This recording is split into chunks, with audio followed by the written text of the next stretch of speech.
Welcome to the best month of the year. It is June. I'm a little biased, but here we are. I figure this is a great time to do a Pride Month TBR, but also seeing as I haven't read the books that are on my TBR, I wanted to share a handful of books that I do love and live on my shelf, and they are phenomenal queer reads, but they are just great books in general, and I don't think anyone would go wrong if they picked these up. I think if you're a person who is looking for queer books to read, that these would be great if you haven't read them yet, or maybe authors to explore more of if you've read something else by the same person. So I've got a stack of those. I've got a list of books that I think I can manageably read this June, and then I have 2 honorable mentions where if I just cruise through all these gay books, maybe I'll pick up a 5th one. But let's go into the 4 that I think I can read this month.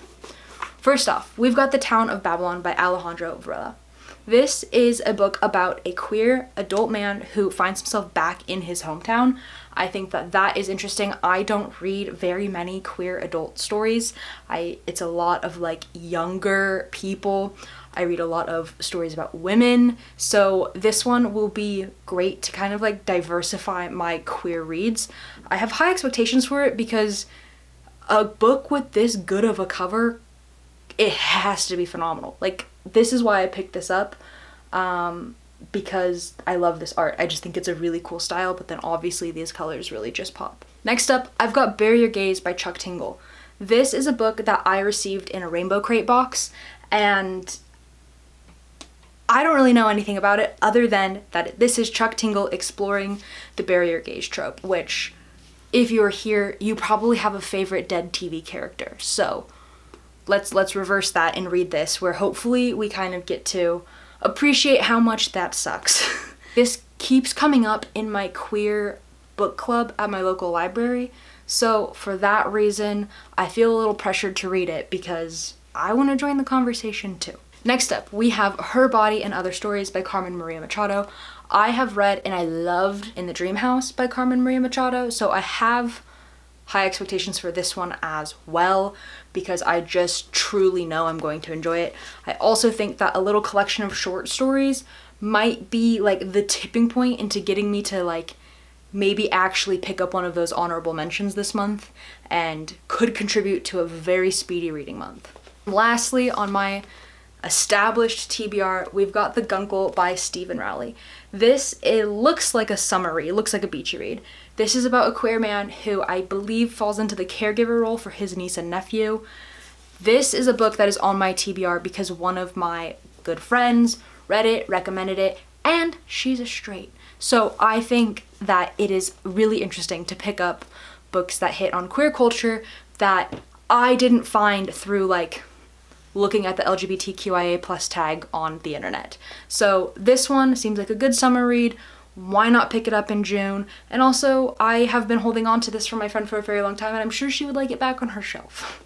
Honorable mentions. If I get to them, I get to them, but these ones do scream my name every time I look at my TBR shelf, as well as these 4.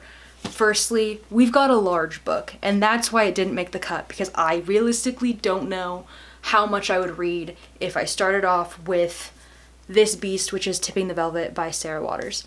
I think from what I know, this is just like an absolutely classic lesbian book, and I prefer to go in blind, but I've only seen a few people talk about this. It has hordes of stuff online about it, but in the spirit of not trying to get spoiled or wanting to go in blind, I know nothing about this other than that I'm intimidated by the size of this book. Honorable mention number 2 is Outlawed by Anna North. I think this has a beautiful cover. I think it could let me down very easily because I already have a favorite queer westerny vibed book. It will be in my next pile that I go through. So I've been hesitant to read this because I needed to step far enough away from this other book that I love so dearly, and maybe now is the time. Now, onto the 6 books that I have pulled from my shelf that I think you should read. Disclaimer, I am a lesbian. I am a woman-loving woman, and that is what a lot of these trend towards being, but I strongly recommend reading things outside of your vibe, and that's what I'm trying to do with my reads this month. but these are the ones that I know, I love, and I think you should know and love them too. First up, we've got Dear Sylvia, Love Jane by Aaron Hall. This takes place in San Francisco in 1943. You've got a hot lesbian detective. It's a queer story. You're going through speakeasies. Everything's dark and secretive. Like, the cover really captures the vibe perfectly. Speaking of the cover, the reason I found this book, which is the first in what will keep being a series, I think number 2 is actually on the way. Jennifer Prince is the artist who did the cover here. I love Jennifer Prince's art. It's just queer women. Like, that's what the art is, in a very, like, recognizable comic kind of style. So I found this book because Jennifer Prince posted that she did the cover for it, and I said, yeah, I'd like to read that. If this is your jam, pick this one up. You have nothing to lose. Look how little it is. It's a fun read. I really truly look forward to more and more, but I think this is a pretty small author, so I'm willing to be patient.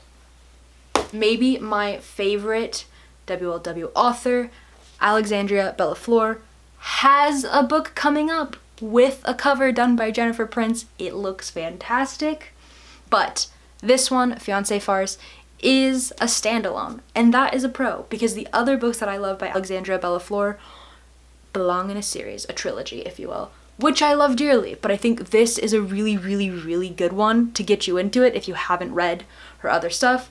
It's been out for not as long, so maybe you just haven't picked this one up or stumbled across it. I hate the cover here, but we just have to look past that, okay? You've got a main character, Tansy, who is a bookseller, and then your other main character, Gemma, is the heir to a notable company in the printing and publishing industry, like with newspapers, and Tansy kind of lies to her family and says that she's dating Gemma because she thinks that it'll just get them off her back and she's never gonna have to actually address it. And then she gets busted because she finds herself in the same room as some of her friends and family, as well as Gemma. So they hatch a fake dating scheme, and you can guess how that turns out. This is seriously such a fun read. I absolutely flew through it, and I recommend it, and I gift it to people all of the time. Remember when I said I was a little bit afraid to read Outlawed by Anna North? That's because I love Whiskey When We're Dry by John Larison. This book takes place in like 1880s. It's an American Western. You follow a young main character who has to set out on a journey of exploration, and this really explores gender, identity. It's a bit of a coming of age story, but in this time, your main character doesn't seem like a child. So it's about growing up really fast. It's about finding out who you are in really high stakes situations, and this is just a really grand plot. I think a lot of the situations that Jessalyn finds herself in this book are kind of like coded as the old Wild West, but still pertain to a lot of the stuff we may or may not encounter in our 2025 lives. So genuinely, just a really good book. I haven't read anything else by John Larison. This is another book, though, that I am constantly gifting to people, all kinds of people, because I'm like, it's subtly queer. Here we have For Her Consideration by Amy Spalding. This is the first book in a series of books that could be read as standalones. What I love about this is it is a lot like Written in the Stars, the other Alexandra Bellafleur trilogy, or the Ashley Herring Blake books like Delilah Green Doesn't Care. This book, number one, introduces you to two characters and like some adjacent friends, and then as you go through the rest of the books in this series, you start to meet and explore the rest of the friend group. Which, what I love about that is that it means that as you go further along, you get little check-ins on the characters that you already read about. So I just finished reading the third book in this series, which came out very recently, and it was lovely, and it brought me back to Ari and Nina, the main characters of this book, and you kind of get a really good conclusion for them, as well as like an update on their lives and the other characters in these first two books. Nina manages the inboxes for celebrities at a talent agency, and guess what? Ari is a celebrity that Nina falls in love with, whose email she's supposed to be managing. So this one deals with like work-life balance, finding queer friend groups, and then also just like going for what you want, even if it's a little bit scary. It's hilarious. Amy Spalding is such a humorous writer. I can't speak more highly about her. All the time I'm just blubbering about how I wish Amy Spalding would just keep writing books, and I hope this series never ends, and yada yada yada. But really great, knowledgeable, on point queer pop culture references just littered throughout this entire book. And I find that really, really fun and unique because that's not always done well, but Amy Spalding is doing it perfectly. This book, I think, floats around at Halloween time because it is about witches, seeing as it is called The Very Secret Society of Irregular Witches. This one is in this pile not because you have a queer main character, but because it is such an outstanding example of found family. You have some side characters here who are just like queer, mature adults, and they've like built this life surrounded by love and friendship and miracles and all of these things that a lot of times as queer people we don't think we're gonna get, or we weren't able to start fantasizing about them until later on in life. And so this just has to make the list. If you like The House in the Cerulean Sea and you haven't picked this up, please do it. Don't feel like you have to pick this up in October because there's a witch on the cover. This is just a great queer acceptance, normalization, cozy vibes, standalone book. Standalone book. Anybody else like a standalone? I do. I really, really do. And this one is just very well rounded. So I can't not put it in this video. I could not be recommending a pile of queer books without putting a sports one in here. And we've got Cleat Cute by Meryl Wilsoner.